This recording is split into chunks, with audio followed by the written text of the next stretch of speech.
The Emotional Scar, Part 2, The Spiral.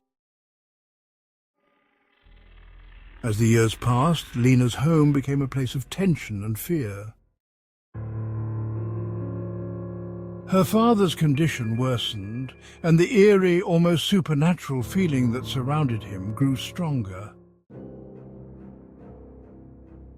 He would sometimes wake up in the middle of the night, screaming, his eyes wide with terror.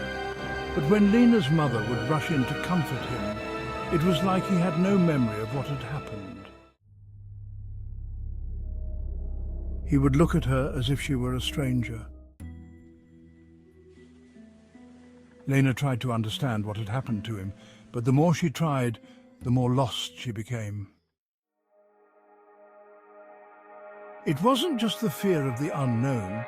It was the dread of the familiar, the uncertainty of the man who had once been her protector, now turning into something else. One evening when Lena was 16, she came home to an empty house. She tried to relax, but the house felt different, colder. She made her way to the living room, where she stopped in her tracks. Instead, his lips curled into a grotesque smile, one that sent a chill down her spine.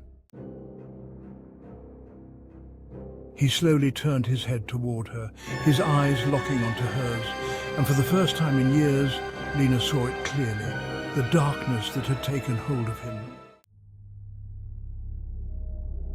And now, Lena was trapped in a house with a stranger who looked like her father but wasn't. "Don't leave me, Lena. You're all I have left."